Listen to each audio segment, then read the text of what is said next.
Where's this guy getting it? Oh, look at You'll hear grunting once in a while, too. Good afternoon, everybody. Good afternoon. Alligator Farm, Alligator Park. My name is Lauren. I'd like to welcome you all to our feeding demonstration. Before we get started, though, just a couple quick safety tips still inside our park today. First, please watch what you hang over the sides of the enclosures, especially any items not attached to it. And please don't put anything along that inside ledge without having your hand on it. So gust of wind, someone knocking into you may cause items to fall inside our enclosure. And although a number of our animals look rather lazy by nature, if something falls in, they think it's food, they may try to run over, grab a hold of it, and of course, throw it their item. If you can accidents happen, don't hesitate to grab the nearest staff member or look to see if you can see whatever is left of the job for you. But of course, obviously, we do have to consider our safety as well. Well, with that out of the way, go ahead and get started. As like I said, what we're going to say is a feeding demonstration, so I'm not planning on feeding all 39 alligators. That would take a very long time to accomplish, so I'm going to focus on what's over here. We're obviously showing a little bit of excitement. I do have two different food items I'm tossing out. The first one I'm going to go over a little bit is their main diet here at the park. A lot of people want to know, well, what do we feed our alligators here? And the simple answer is alligator food. Or alligators, what else do they eat? But what is alligator food and why do they need it? Well, alligator food is a manufactured pellet. Meets all their nutritional needs, vitamins, minerals, proteins, nutrients, anything and everything. It is handy dandy little compact form right here. It's kind of nice. You toss it into the water, it floats, gives the alligators a chance to swim over, and potentially grab a hold of it. As you can see, even a very large alligator, it's going to go after a very small pellet. But of course, we don't toss them just one at a time. That would take forever to feed a very large population. So, toss in a bunch. Cover a little feeding frenzy, a lot of fun, a lot of activity out of them. Now, why do they need this? I mean, these animals are apex predators, top of the food chain.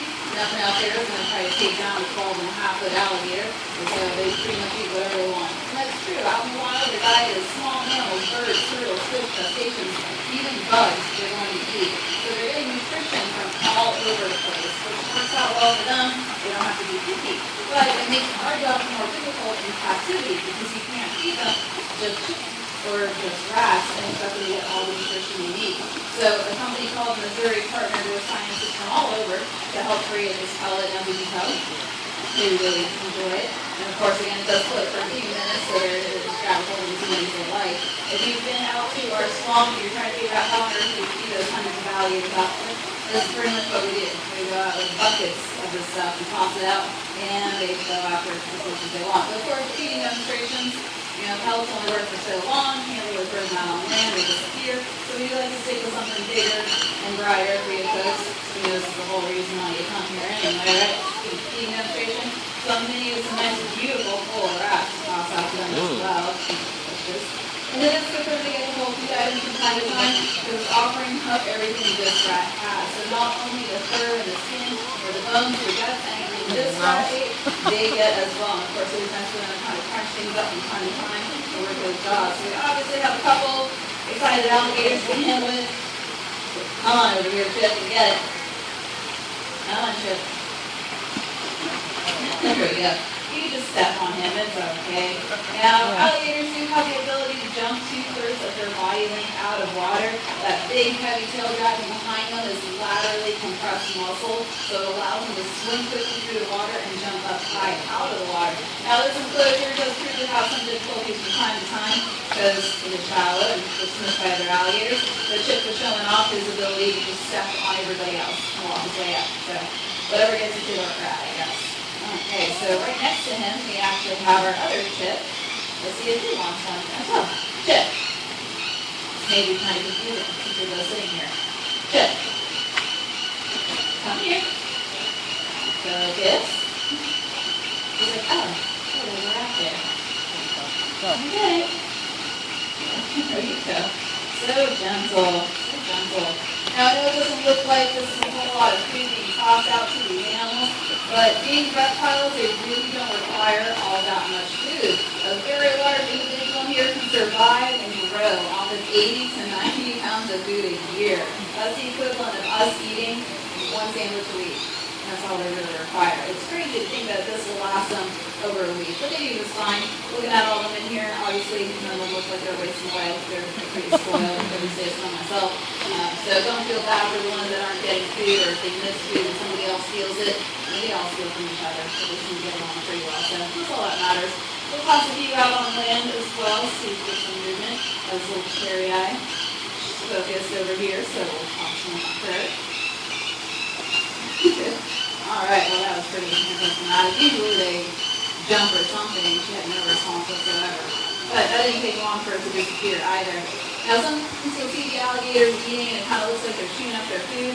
But a little fun fact, alligators don't actually chew their food. So their jaws only go up and down. They don't go side to side like ours do. So when you see them, it looks like they're doing the chewing motion, they're actually doing one of two things.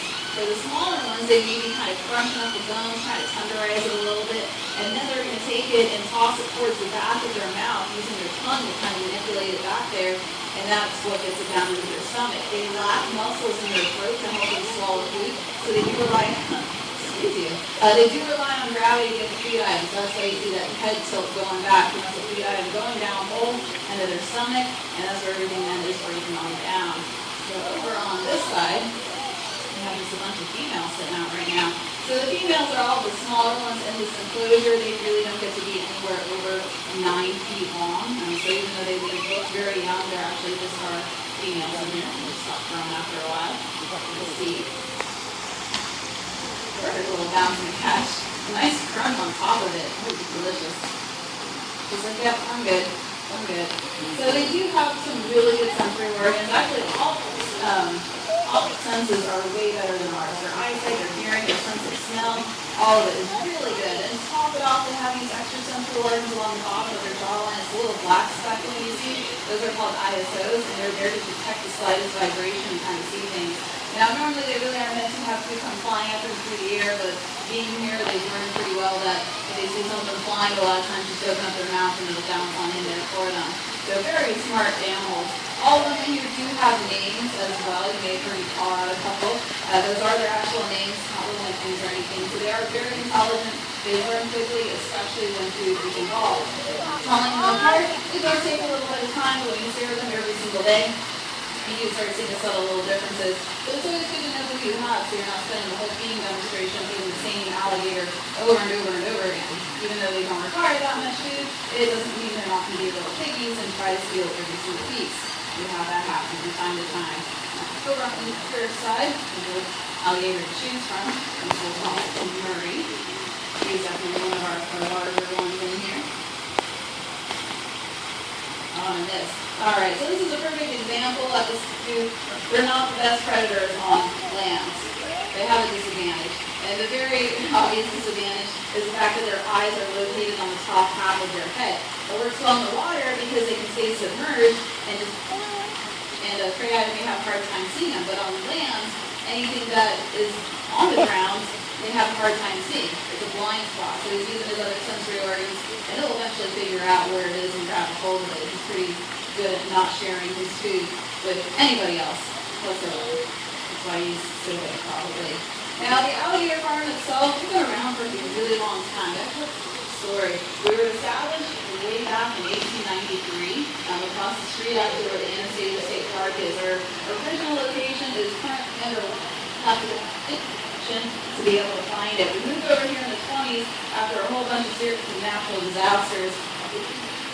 We've been here ever since. The Driscoll family purchased this village in the 30s. Having American alligators is fraudulent. The only facility in the world to have all living species. So it's kind of a cool little thing. Alright, I'm going to microphone because I'm not. Alright, so this is the last one, so it's probably time for my two. Alright, now let me get it. Who wants this? Anybody? Now you're all just going to stare at me. Pluto. Pluto. Hey, Pluto. Can you see it? Pluto. It's like, I don't know if I really want to jump up for this. Pluto. I don't know if we're walking too. Pluto. One more try. No? Okay. Well, Crazy over here on, just be able to smile. There we go. Good job, buddy. Alright, I do have a couple more pellets left in here I'm going to toss out. If you folks have questions about anything, I'll be hanging out over here. More than happy to answer them for you. If not, thank you guys so much for hanging out. I really appreciate it. I'm glad the weather's cleared up some. Next show will be 1 o'clock in the theater, Scales and Tales. Thank you guys again, and have a wonderful afternoon.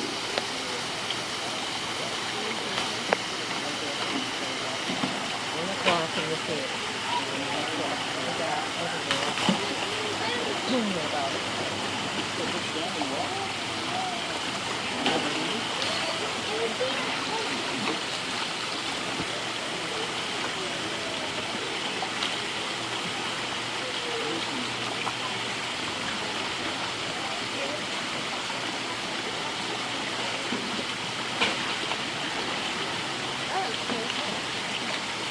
Looks like Thanksgiving dinner, doesn't it?